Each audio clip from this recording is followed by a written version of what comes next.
Saul reigned 1 year, and when he had reigned 2 years over Israel, Saul chose him 3,000 men of Israel, whereof 2,000 were with Saul in Michmash and in Mount Bethel, and 1,000 were with Jonathan in Gibeah of Benjamin, and the rest of the people he sent every man to his tent.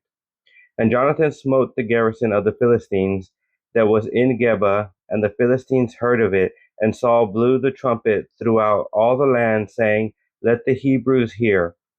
And all Israel heard say that Saul had smitten the garrison of the Philistines, and that Israel also had an abomination with the Philistines.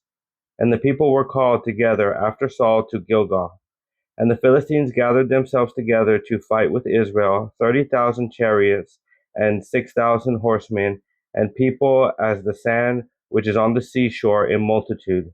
And they came up and pitched in Michmash, eastward from Bethel. When the men of Israel saw that they were in a strait, for the people were distressed, then the people did hide themselves in caves and in thickets and in rocks and in high places and in pits. And some of the Hebrews went over Jordan to the land of Gad and Gilead. As for Saul, he was yet in Gilgal, and all the people followed him trembling. And he tarried 7 days according to the set time that Samuel had appointed. But Samuel came not to Gilgal, and the people were scattered from him. And Saul said, Bring hither a burnt offering to me and peace offerings. And he offered the burnt offering. And it came to pass that as soon as he had made an end of offering the burnt offering, behold, Samuel came, and Saul went out to meet him, that he might salute him.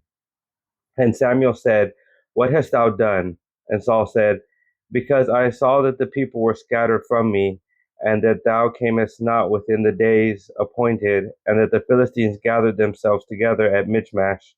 Therefore said I, The Philistines will come down now upon me to Gilgal, and I have not made supplication unto the Lord. I forced myself, therefore, and offered a burnt offering.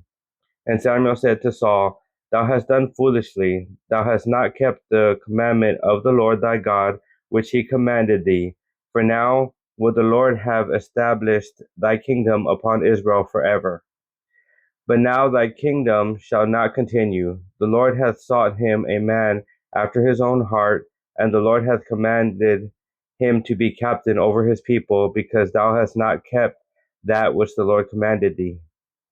And Samuel arose and gat him up, and from Gilgal unto Gibeah of Benjamin. And Saul numbered the people that were present with him, about 600 men. And Saul and Jonathan his son, and the people that were present with them, abode in Gibeah of Benjamin, but the Philistines encamped in Michmash. And the spoilers came out of the camp of the Philistines in 3 companies. One company turned unto the way that leadeth to Ophrah, unto the land of Shual. And another company turned the way to Beth-horon, and another company turned to the way of the border that looketh to the valley of Zeboim toward the wilderness. Now there was no smith found throughout all the land of Israel, for the Philistines said, Lest the Hebrews make them swords of spears.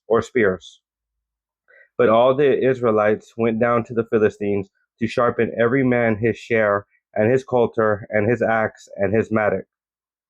Yet they had a file for the mattocks, and for the coulters, and for the forks, and for the axes, and to sharpen the goads. So it came to pass in the day of battle that there was neither sword nor spear found in the hand of any of the people that were with Saul and Jonathan, but with Saul and with Jonathan his son was there found. And the garrison of the Philistines went out to the passage of Michmash.